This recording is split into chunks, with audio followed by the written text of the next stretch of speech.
दादू नमो नमो निरंजनम नमस्कार गुरुदेवता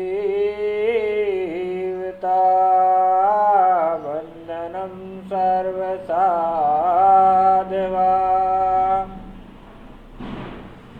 परिणामं परंगत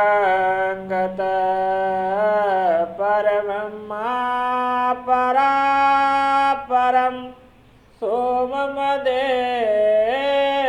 निरञ्जनं निराकार निर्मलं तस्य दादुजीवन्दनं। जय गुरुदेव भगवान की जय। निरंजन निराकार की जय। सत्यराम दादू राम।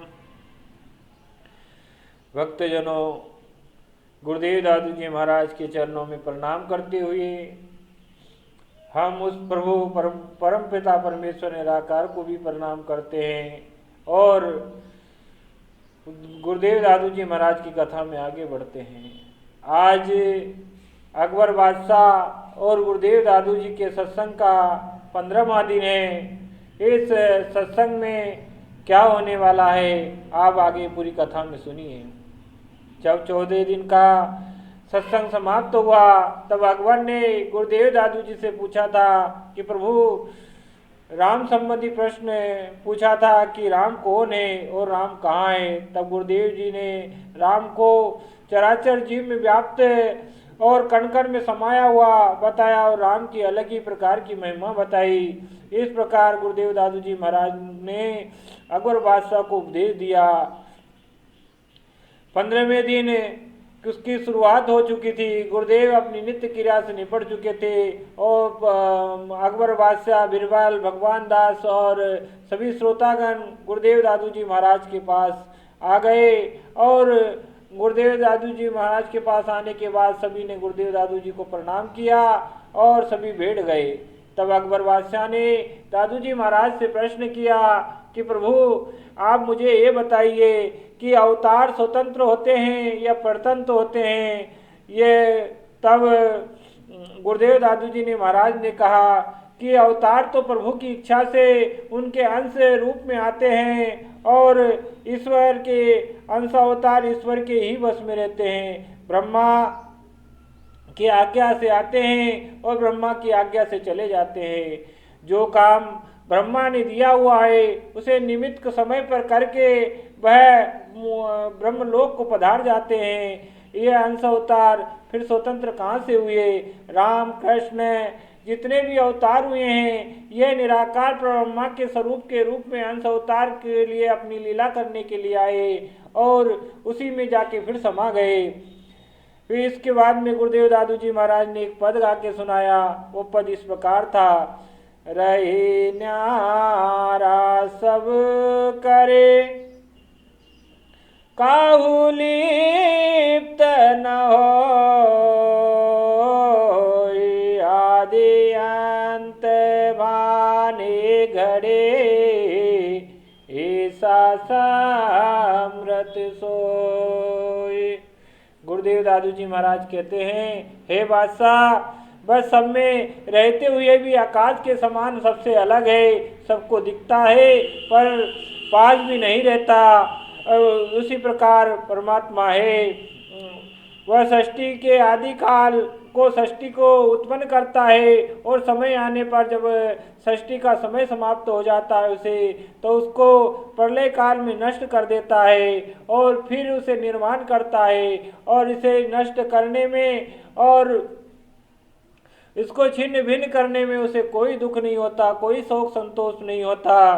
तब अकबर बादशाह ने गुरुदेव दादू जी से पूछा कि प्रभु, अगर परमात्मा प्रलय काल में सृष्टि को समाप्त कर देते हैं तो फिर परमात्मा को तो बहुत समय लगता होगा, बहुत परिश्रम लगता होगा, बहुत कठिन दुख होता होगा, क्योंकि ये निर्माण करना तो सहज नहीं होता।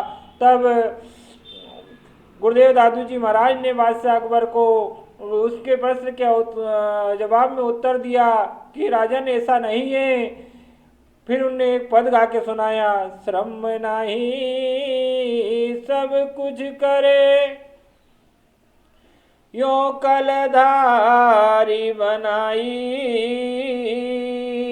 कोतिक हारा हेरा,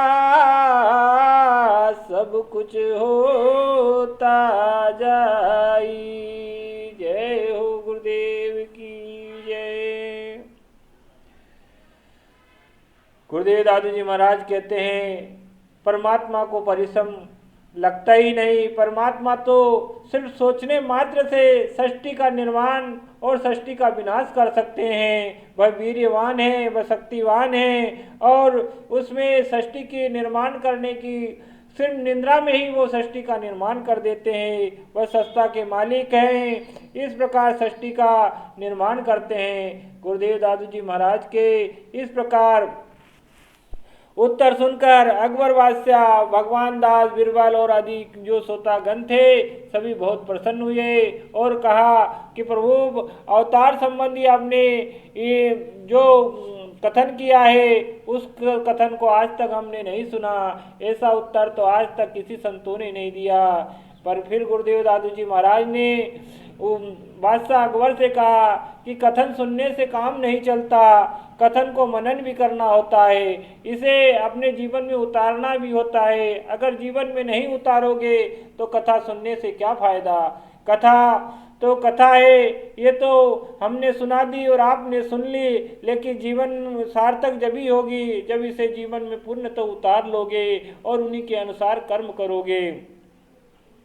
हमारा जीवन तो परमात्मा के अधीन है और परमात्मा के ही लिए हुआ है और कामों के लिए नहीं हुआ है। फिर भी जो हम कार्य कर रहे हैं उस कार्य के अनुसार परमात्मा की भक्ति करे और परमात्मा को स्वीकार करे और परमात्मा की आराधना करते हुए अपने जीवन को सार्थक करे। बादशाह अकबर को इस प्रकार उपदेश देकर गुरुदेव दादू जी महाराज ने अपनी वाणी बंद कर ली। इसी प्रकार से 15वें दिन का सत्संग गुरुदेव और बादशाह अकबर का समाप्त हुआ। बादशाह अकबर गुरुदेव दादू जी महाराज को प्रणाम करके अपने महल को लौट गए और सभी श्रोतागण भी अपने अपने गंतव्य स्थानों को लौट गए।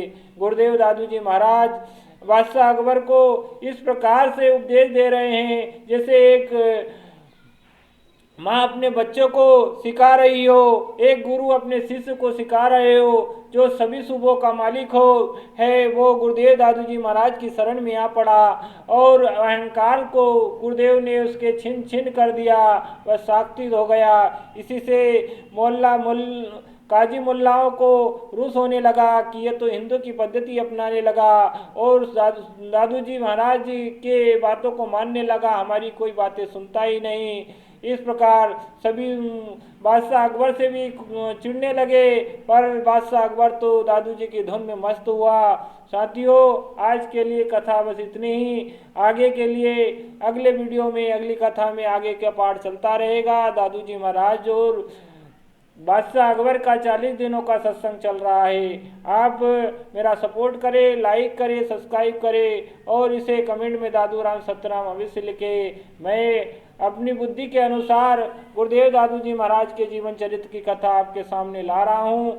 जो भी है वो आपके सामने है, जितना भी मुझे ज्ञान है वो आपके सामने है। भाइयों, हमारे जीवन को संत कथा एक निर्मल और उत्तम बना सकती है, पर हमें उस संत कथा को जीवन में उतारना होता है और सही भक्ति क्या है ये संत कथा ही दे सकती है।